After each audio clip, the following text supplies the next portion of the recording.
அல்லாஹுக்கு நேர்மையாக இந்த உலகத்தில் வாழ்ந்து நல்ல அமல்களோடு தன்னுடைய வாழ்க்கையை கழித்த பெண்மணிகளுடைய பட்டியலை மார்க்க அறிஞர்கள் எழுதும் பொழுது, அதே போல் பல சோதனைகளுக்கு கீழால் வாழ்ந்த ஒரு பெண்ணை பற்றியும் சொல்லும் பொழுது, அதிலே அஸ்மா பின்து அபூபக்கர் ரதியல்லாஹு அன்ஹு அவர்களுடைய மகள் அஸ்மா ரதியல்லாஹு அன்ஹா அவர்களை பற்றியும் எழுதுவார்கள்.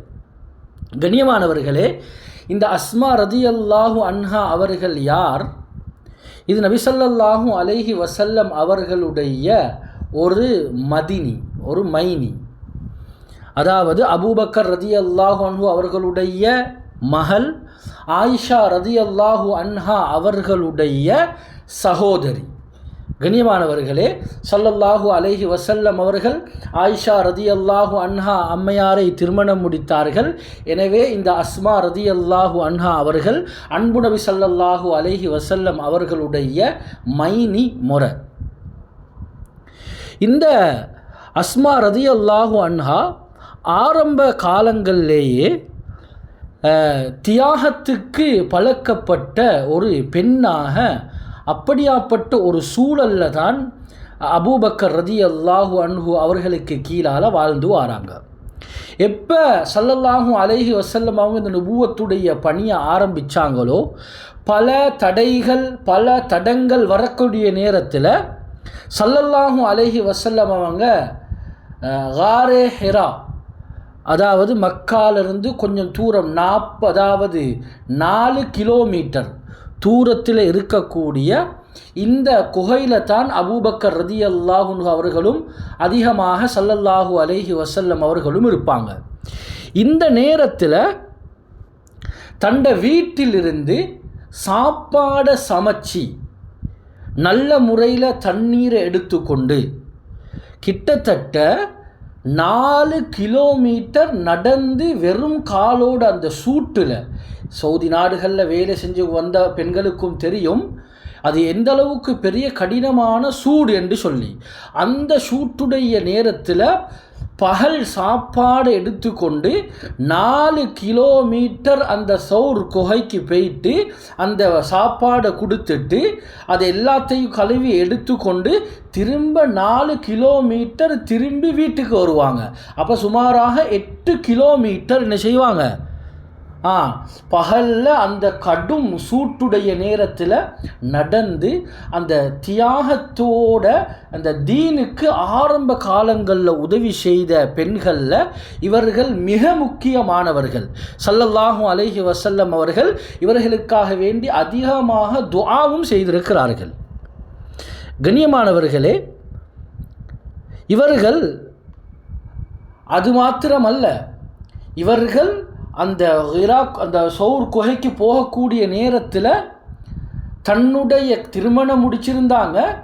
ஜுபைர் ரதியல்லாஹு அன்ஹு அவர்களின் மூலமாக ஒரு குழந்தை வயிற்றில் ஹாமில் குழந்தைய சுமந்திருந்தாங்க.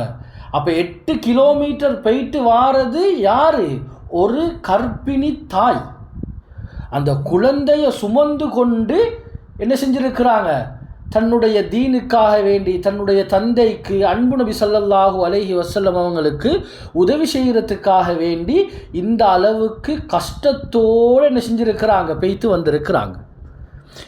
இப்படியாப்பட்ட தியாக உணர்வுடைய ஒரு பெண்ணாக என்ன செஞ்சிருக்கிறாங்க, இவங்க வாழ்ந்திருக்கிறாங்க. இவங்க ஜுபைர் ரதியல்லாஹு அன்ஹு அவங்கள திருமணம் முடிக்கிற நேரத்தில் வரலாற்று ஆசிரியர்கள் எழுதுவாங்க, ஜுபைர் ரதியல்லாஹு அன்ஹு கான ஃபகீரன், மிகப்பெரிய ஏழையாக இருந்தாங்க. எப்போ இவங்களை திருமணம் முடித்தாங்களோ அப்போ என்ன செஞ்சிட்டாங்கண்டா, சல்லி அதிகமாக புழங்கக்கூடியவராக, அதாவது யாரின் பக்கமும் தேவை இல்லாதவராக, ஒரு பரக்கத்தான ஒரு மனிதராக என்ன செஞ்சிட்டாரு, மாறிட்டார்.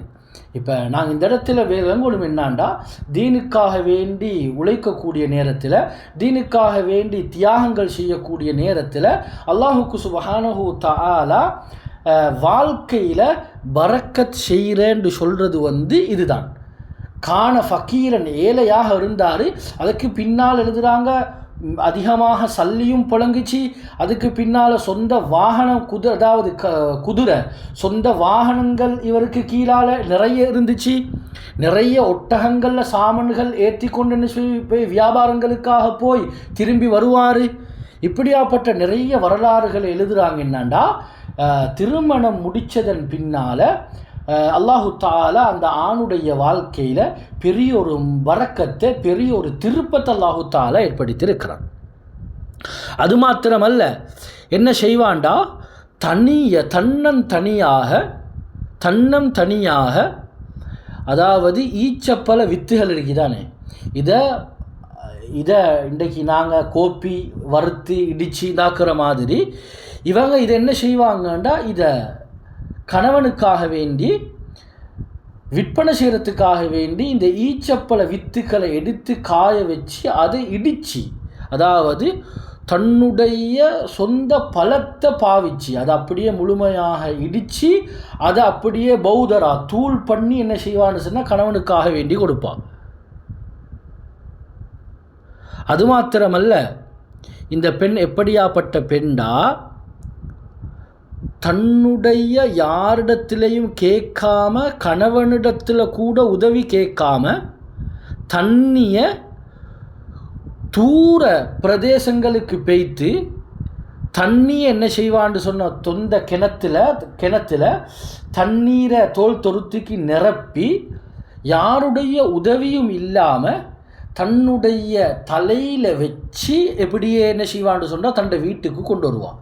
இது ஒரு தடவை அல்ல, ஒரு நாளைக்கு பல தடவைகள் தண்ணி தேவைப்படக்கூடிய நேரத்தில் இந்த பெண் என்ன செய்வான்னு சொன்னால் இப்படி பெய்து சொந்த தன்னுடைய முயற்சியால் தான் வேர்வை சிந்தி யாரிடத்திலும் உதவி தேடாமல் என்ன செய்வா தண்ணியை கொண்டு வரக்கூடிய அப்படி இந்த தியாகத்துக்கு பழக்கப்பட்ட ஒரு பெண்ணாக வாழ்ந்திருக்கிறார்.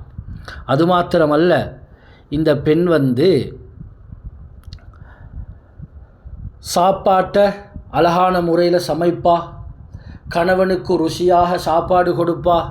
அது மாத்திரமல்ல, ஜுபைர் ரலியல்லாஹு அன்ஹு இவர்களுக்கும் சுமாராக 8 குழந்தைகள் இருக்கிறாங்க. இந்த 8 குழந்தைகளையும் நல்ல முறையில் வளர்த்திருக்கிறாங்க. அதுக்கு சாப்பாடு கொடுத்து அவர்களுடைய உடைகளை கழுவி கொடுத்து அதே நேரத்தில் தன்னுடைய கணவனுடைய ஹிதுமத்திலையும் இருந்து பரிபூர்ணமாக தன்னுடைய வீட்டுடைய வேலைகளை ஒரு ஹாதிமாவாக ஒரு பணிவிடைக்கார பெண் எப்படி செய்வாவோ இன்றைக்கு நாங்கள் வச்சு செய்கிறோமோ இதே போல் தன்னுடைய கணவனுடைய தன்னுடைய பிள்ளைகளுடைய வேலையை செய்கிறத மாத்திரமில்லை, அல்லாஹுடைய கடமைகளையும் உதாசீனம் செய்யாமல் இரவில் எழும்பி தொழக்கூடியவர்களாக 5 நேரம் வரலாற்றில் எழுதுகிறாங்க. தொழுகையுடைய நேரமான எந்த வேலையும் பொருட்படுத்த மாட்டான். 5 நேரம் தொழக்கூடிய பெண்ணாக இருந்திருக்கிறார். அதே மாதிரி அது மாத்திரமல்ல, இரவுடைய நேரங்களில் தொழ ஆரம்பிச்சிடுவா. பகலுடைய நேரமானால் அது அப்படியே நோன்பு பிடிச்சு பசியோடு இருப்பாள். இரவில் நின்று வணங்குவா.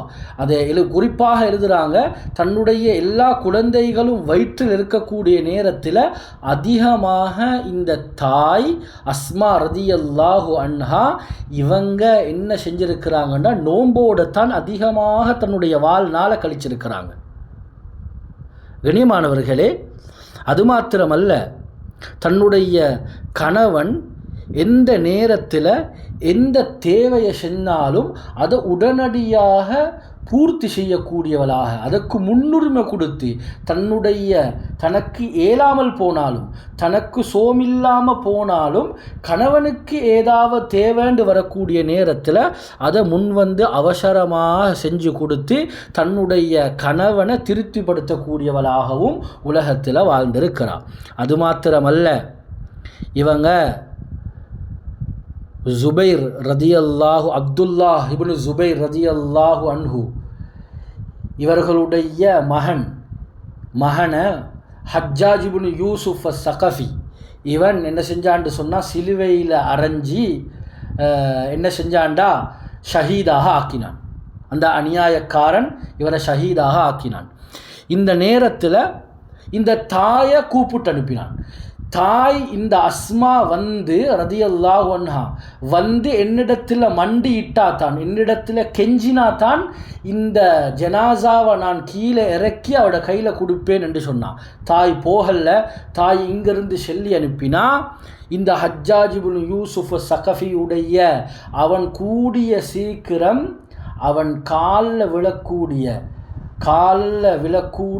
காலம் நெருங்கிட்டு, அவன் கூடிய சீக்கிரம் அவனுடைய அழிவு காலம் நெருங்கிட்டு என்று சொல்லி பகிரங்கமாக தைரியமாக அந்த ஆட்களிடம் சொல்லி அந்த ஹஜ்ஜாஜ் இப்னு யூசுஃபிடம் செய்தி அனுப்பியிருக்கிறான். இப்படி தைரியமாக ஹக்குண்டு வரக்கூடிய நேரத்தில் அதுக்கு எவ்வளவு பெரிய பலமாக இருந்தாலும் அதை தாக்கு பிடிக்கக்கூடிய ஒரு தாயாகவும் என்ன செஞ்சிருக்கிறா, உலகத்தில் வாழ்ந்திருக்கிறார். இவங்களுக்கு ஜாத்துன் நிதாகத்தைன் என்று இவர்களுக்கு ஒரு பெயர் சொல்லப்படும்.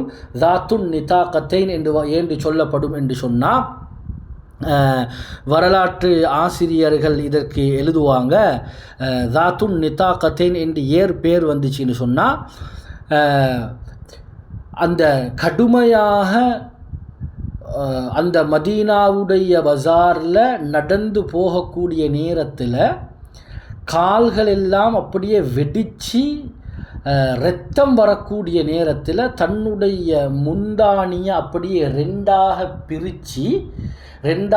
கிழித்து அந்த கால்களை கட்டுறதுக்காக வேண்டி என்ன செஞ்சா, தன்னுடைய முந்தானியை கொடுத்தா. அப்போ நிதாக்குன்னு சொல்கிறது ஒரு துண்டுக்கு சொல்லுவாங்க. அதால தான் ஜாத்துன் நிதாகத்தைன், 2 துண்டுகள் உடைய பெண் என்ற பெயர் இவர்களுக்கு சூட்டப்பட்டதாக வரலாற்று ஆசிரியர்கள் எழுதுவார்கள். எனவே எல்லா ரீதியாக நாங்கள் பார்க்கக்கூடிய நேரத்தில் ஒரு கணவனுடைய கடமைந்து வரக்கூடிய நேரத்தில், அதே போல் குழந்தைகளை வளர்க்கக்கூடிய நேரத்தில், அதே போல் அவர்களுடைய வீட்டு வேலைகள்னு வரக்கூடிய நேரத்தில், அதே போல் தன்னுடைய சுய அமல்கள்னு வார நேரத்தில், நோன்பு பிடிக்கிறதாக இருந்தாலும் சரி, குர்ஆன் திலாவத்தாக இருந்தாலும் சரி, தஹஜ்ஜுடைய நேரத்தில் தஹஜ்ஜுடைய தொழுகையாக இருந்தாலும் சரி, 5 நேர தொழுகையாக இருந்தாலும் சரி, ஒரு பெண் சொர்க்கவாசிக்கு ஸல்லல்லாஹு அலைஹி வஸல்லம் அவங்க என்ன அடையாளங்கள் எல்லாம் சொன்னார்களோ அத்தனை அடையாளங்களையும் இந்த பெண்ணிடத்தில் பார்க்க முடியுமாக இருந்திருக்கிறது என்ற வரலாற்று குறிப்பை எழுதிவிட்டு வரலாற்று ஆசிரியர்கள் சொல்வார்கள், உண்மையிலேயே இந்த பெண்ணும் ஒரு சொர்க்கவாசி என்பதாக நாம் ஆதரவு வைக்க வேண்டும். அல்லாஹு தஆலாவிடத்திலே துஆ கேட்பதோடு எங்களுடைய பெண்களும் இப்படியாப்பட்ட முன்னுதாரணமான நல்ல பெண்களாக மாறுவதற்கு இப்படியாப்பட்ட நல்ல வரலாறுகளை சொல்லிக் கொடுத்து அப்படியாப்பட்ட நல்ல பெண்களை இந்த நாட்டில் இந்த ஊரில் உருவாகுவதற்குண்டான நல்ல சந்தர்ப்பங்களை அல்லாஹுக்கு ஜல்ல ஜலாலுஹு நம் அனைவருக்கும் ஏற்படுத்தி தந்தருள்வானாக.